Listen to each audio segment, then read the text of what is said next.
Yeah, there she is. So here's the blocks that I made. And I made them 1 inch long because my styrofoam in my layout here, it's a 4-inch board, but there's a 1 inch styrofoam in the middle. So I'm hoping to use these blocks. Actually, I can show you down the track. There's one I did there. You can see the block, and it supports the Atlas signals. So my ballast is all pretty well the same. You can tell the older stuff, it's quite, it's changed color. But anyways, making it, you know, it's glue and water mixture so that applying water to it, it comes up again.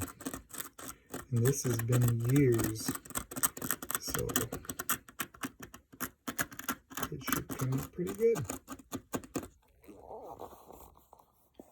Okay, so that was pretty easy actually. Got soft and was able to scrape it out and clean it up a little bit.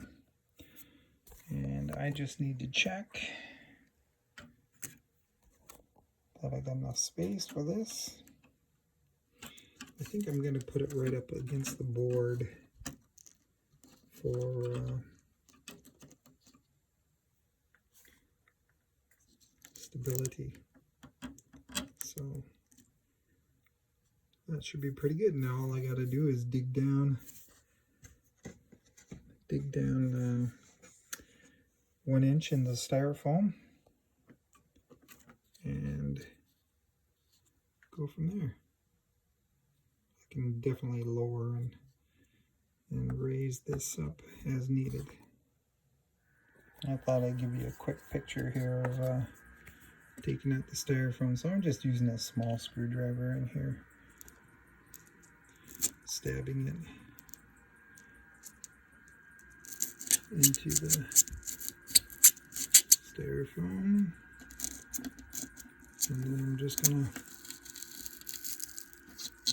poke it out like that.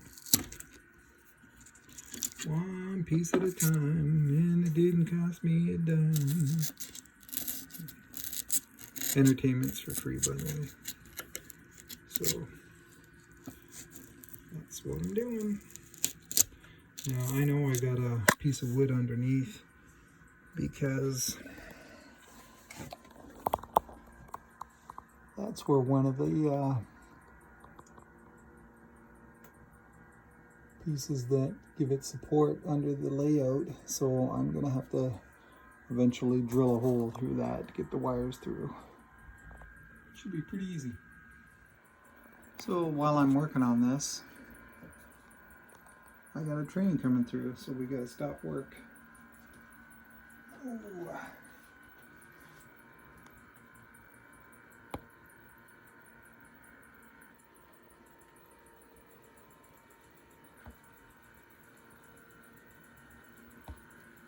These are non-sound units. GP38s.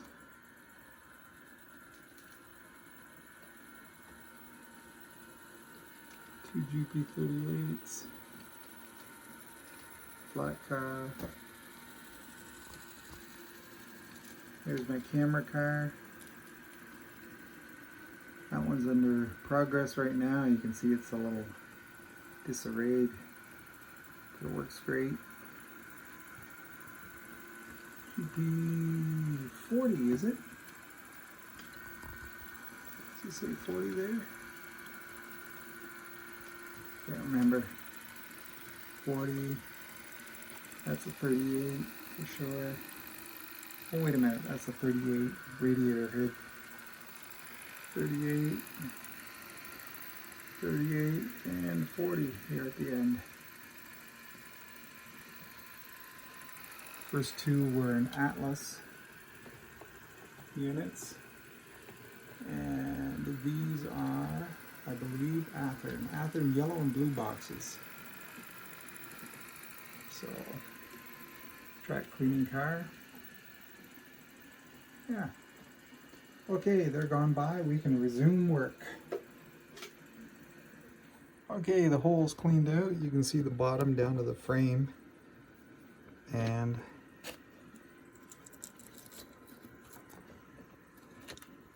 that will fit in there pretty good. And I'm just going to mark the hole down the bottom where to drill the hole so I can get the wires for the signal right down in there. And away you go. So here we are. It's my hole down there, and you can see if I put this test block in, holes right there. And yeah, you can see that the base is right at the top of the, because I have 1 inch styrofoam and I forget, 1/4 inch. So anyways, I made these the right length so I can put the wires down now and secure this light in. Okay, just like I said, drop the wires down through. There's the block that supports the signal. All I have to do is to put new gravel around that now and glue it in. Away you go. The support allows me to turn and pull out the wires if I need to make any electrical changes. So, pretty sweet. And of course, there's my wires. Very nice job. So for now, this is the finished product. You can see the signal and the base. I'll make a cap for that later, 3D print something or something else. But the idea is anytime I can drop wires down in there and pull it out or put a new signal in or whatever I like to do. So for now, that looks pretty cool.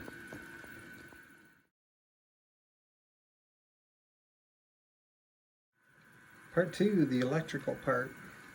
So I like using NCE Light-It decoders, and I got a bunch of them right here. I'm going to show you this part where I like to put pins in these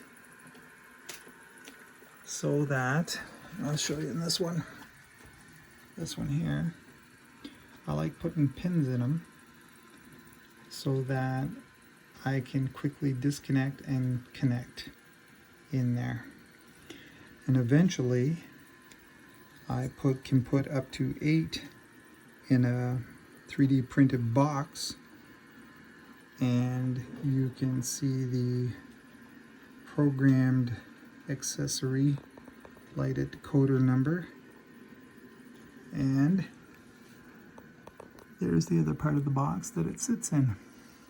So here's a finished one over here. Where is it? This one. Let's see if I can get the camera up in here. So that's a finished one.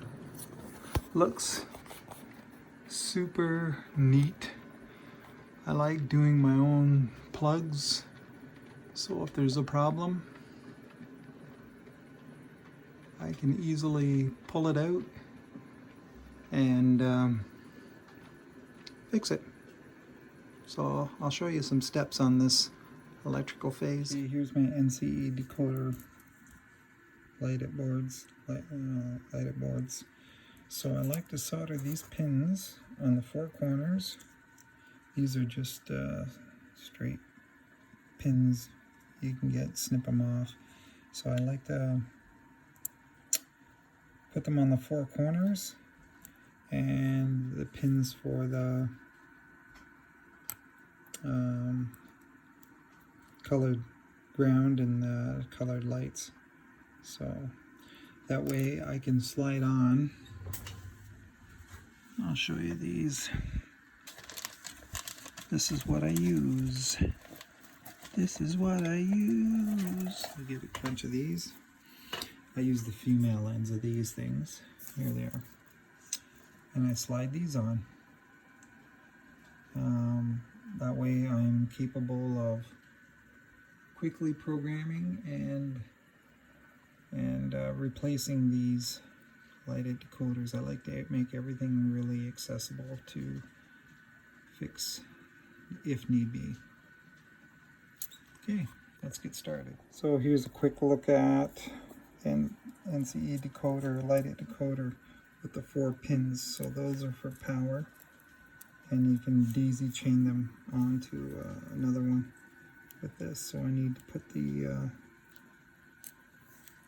you can see the square there, so that's the common, and then the 3 colors. If I'm not mistaken, if I can hold this up so you can see, maybe in the other side. There, 5 volts plus, and then your white, green, or yellow and red lights. So that's what I do, and I'll get back to you. I'll do this one too, and we'll go from there.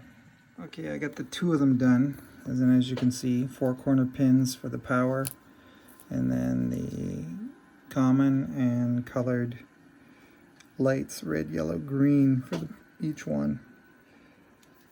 I put them this way with the pins up here because when you put the cover on, I want a little hole that I can depress this button to reset the decoders.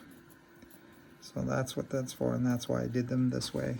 So I will now make the harnesses that go to the